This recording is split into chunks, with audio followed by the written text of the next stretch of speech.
अब हम आपको लूट की कहानी बताने वाले हैं। लूट स्वर्णरेखा परियोजना की। स्वर्णरेखा परियोजना, यूं तो इस परियोजना को विकास लाना था कोल्हान में, और विकास छोड़िए, परियोजना लूट का अड्डा बन गई। सबसे पहले हम आपको समझाते हैं कि यह स्वर्णरेखा परियोजना है क्या। आगे की बात उसके बाद करेंगे, हम पहले समझिए। गली गली चोर है।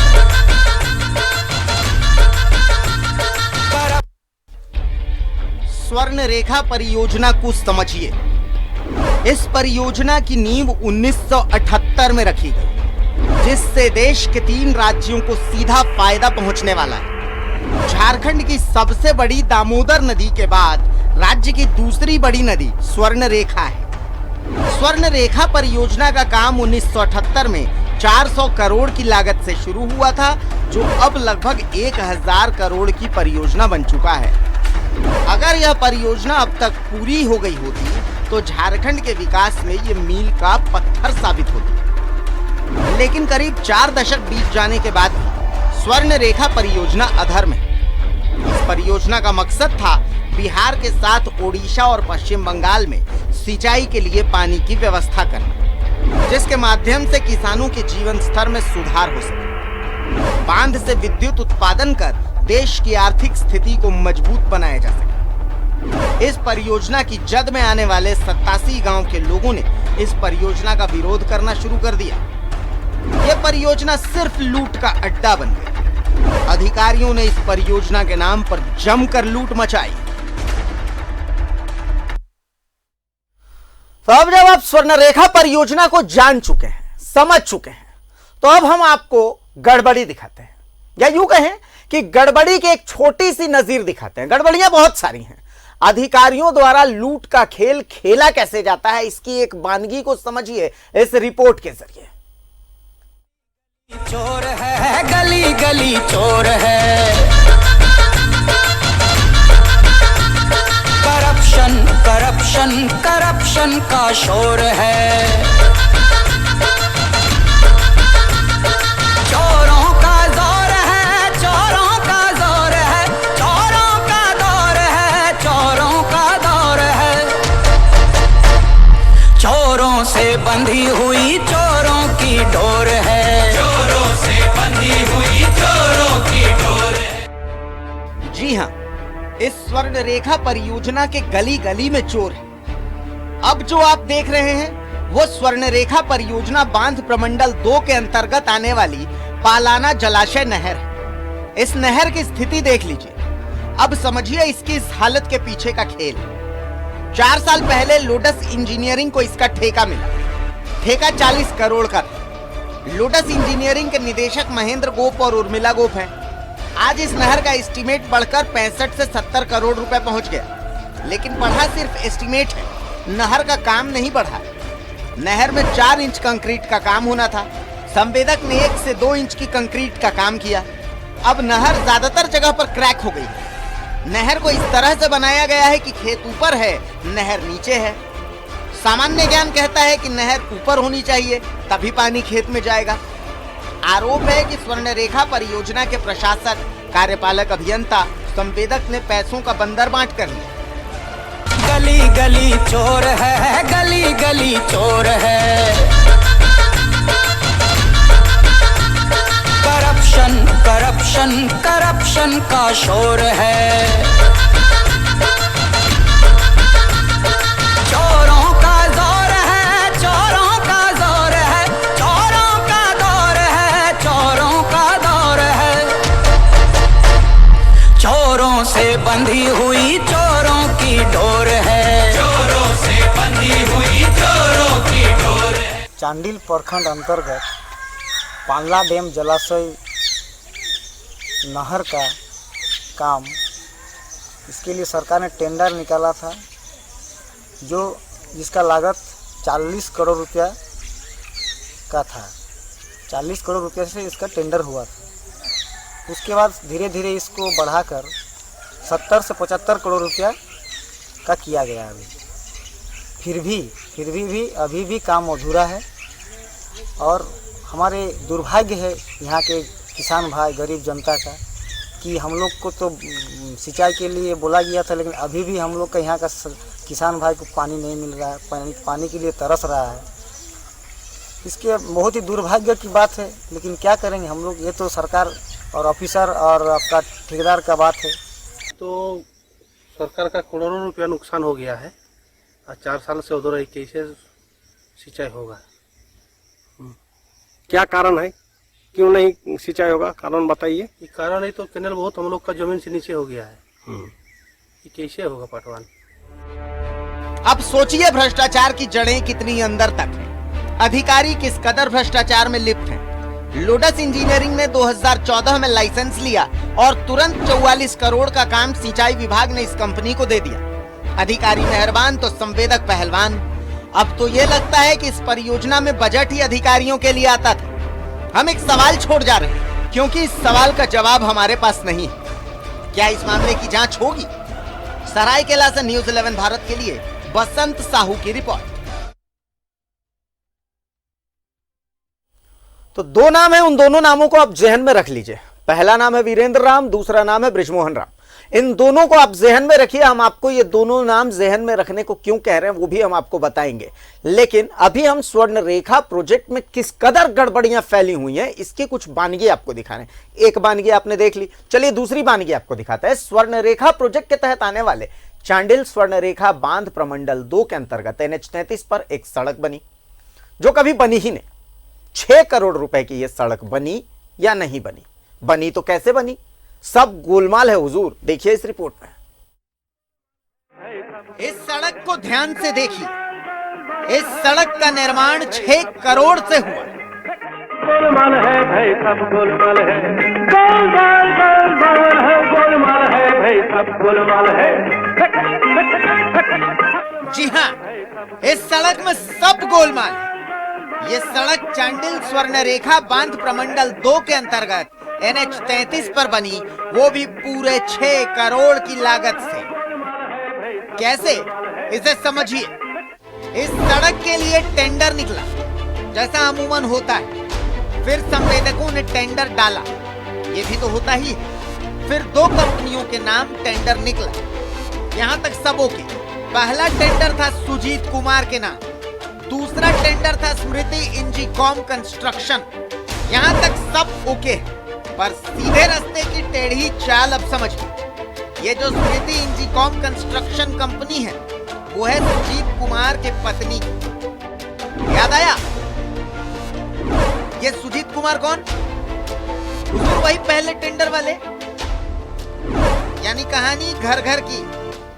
हर सीधे रास्ते की तेरी चाल है, सीधे रास्ते की तेरी चाल है, गोलमाल है भाई, सब गोलमाल है। अगर आप ये सोच रहे हैं कि ये कहानी यहीं खत्म हो जाती है तो बिल्कुल नहीं। ये कहानी अमिताभ बच्चन की इस इंग्लिश की तरह है। Vijay Hazare becomes Vijay Merchant and Vijay Merchant becomes Vijay Hazare. Vijay Merchant and Vijay Hazare, they were at the crease, and Vijay Merchant told Vijay Hazare, look Vijay Hazare, this is a very prestigious match and you must consider this match very carefully.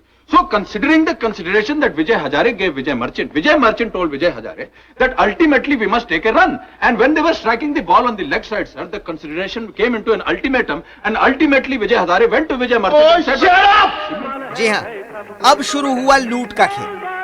खराब गुणवत्ता वाली सड़क में रोज कोई ना कोई काम लगा रहता है। कभी पुरानी सड़क को खोद दिया जाता है, कभी फिर से उस सड़क को भर दिया जाता है, और ये सब ठेकेदार कार्यपालक अभियंता संजीव कुमार के नाक के नीचे करता है। और संजीव कुमार खुद को शोले का ठाकुर बना चुके हैं, तभी तो इस गलत काम पर चुप भी हैं और स्थानीय परेशान भी हैं। हम तो एक दिन जाके हम कोशिश किए कि किसी से विभागीय आदमी से मतलब मुलाकात करेंगे, बोले गए तो 2-3 दिन गए, लेकिन किसी को ना कभी कोनिया अभियंता ना कार्यपालक अभियंता कोई नहीं, हम किसी को नज़र नहीं आया। तो मुंशी से पूछा गया तो मुंशी को तो नॉलेज नहीं कितना काम है, क्या लगभग बोला 1 करोड़ के आसपास का काम है। तो हम लोग देखें ये रोड को कम से कम नहीं तो इस 5 साल के दरमियान कम से कम 3 बार टेंडर हो चुका है। लूट का खेल जारी है, पर कब तक इसका जवाब कब मिलेगा ये देखना है। चांडिल से न्यूज़ 11 भारत के लिए बसंत कुमार की रिपोर्ट।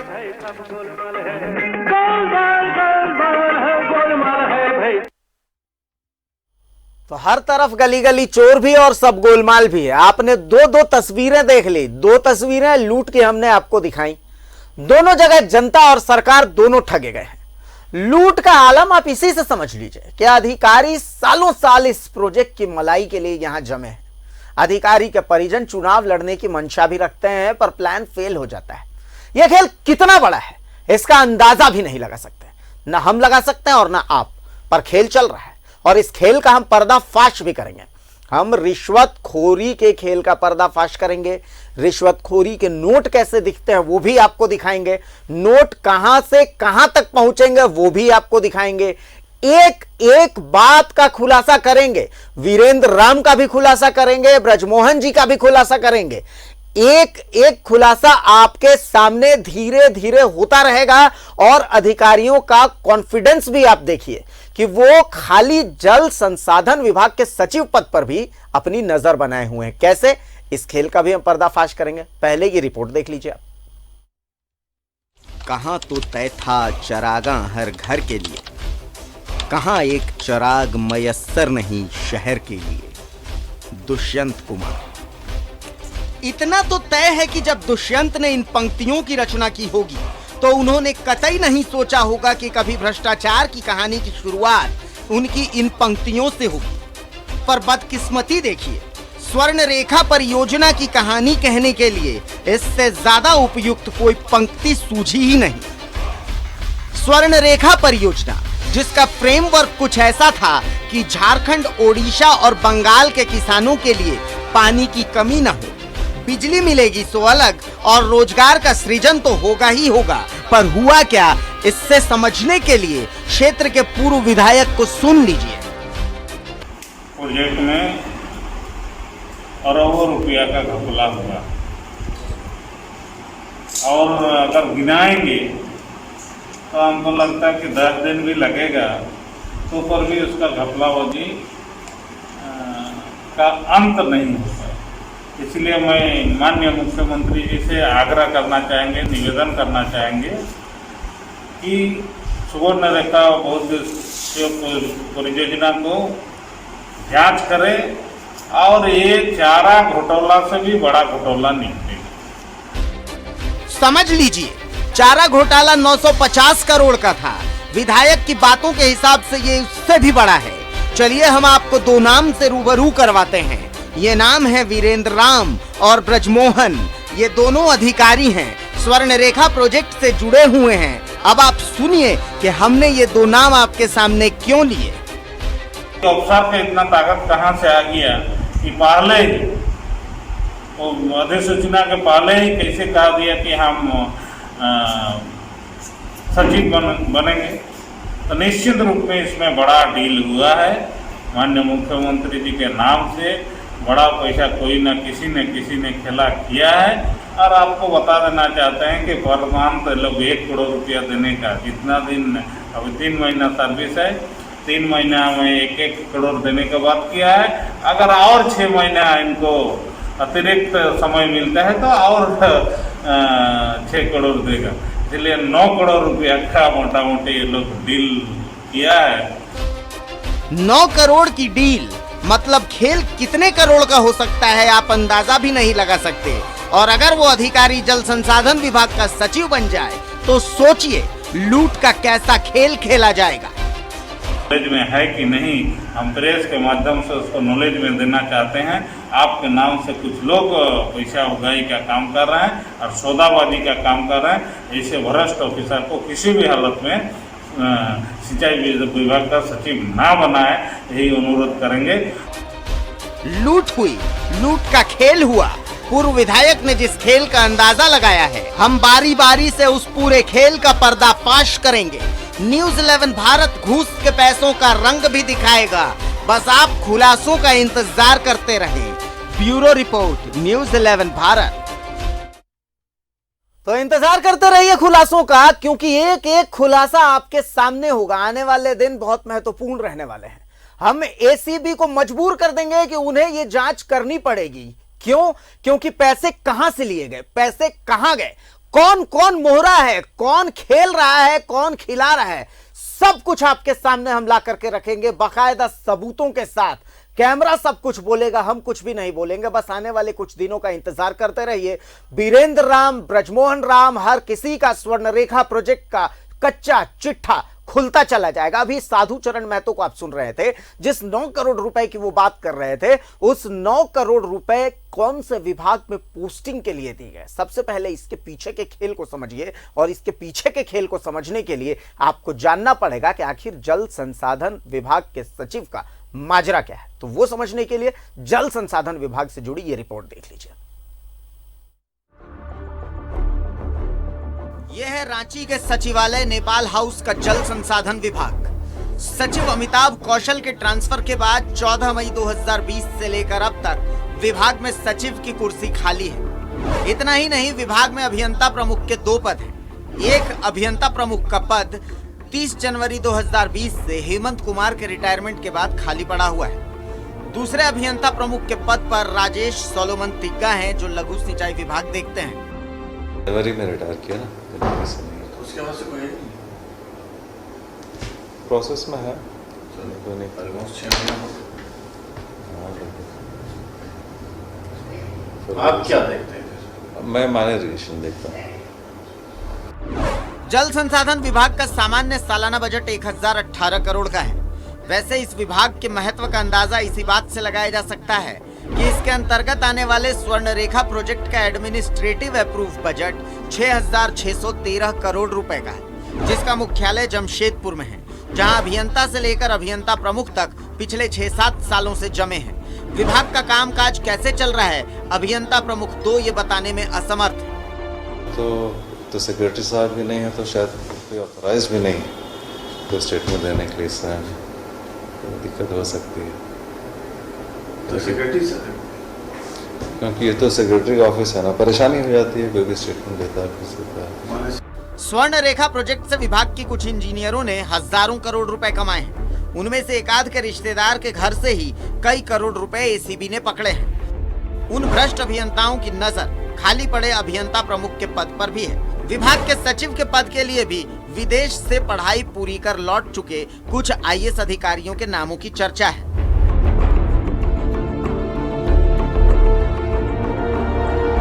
झारखंड में जल संसाधन सचिव का पद 14 मई से खाली है। इस विभाग में 2 अभियंता प्रमुख का पद भी है। अभियंता प्रमुख नंबर 1 का पद 31 जनवरी से खाली है। खेती किसानी का समय है, खेतों को सिंचाई का पानी चाहिए, लेकिन योजना बनाने वाले, योजना की स्वीकृति देने वाले सचिव का पद खाली है, अभियंता प्रमुख का पद खाली है। इस विभाग में हजारों करोड़ की योजनाएं चल रही हैं, लेकिन इन योजनाओं की मॉनिटरिंग करने वाले व्यक्ति का अभाव है। आसानी से समझा जा सकता है कि झारखंड में जल संसाधन विभाग को कितनी हल्के में लिया जा रहा है। और एक बार फिर दोहराते चलें कि इस विभाग में लगभग 6000 करोड़ का एडमिनिस्ट्रेशन अप्रूवल है, फंड है, और हर साल 1018 करोड़ का बजट इस विभाग का होता है। कैमरामैन अभय के साथ शाहनवाज अख्तर, न्यूज़ 11 भारत, रांची।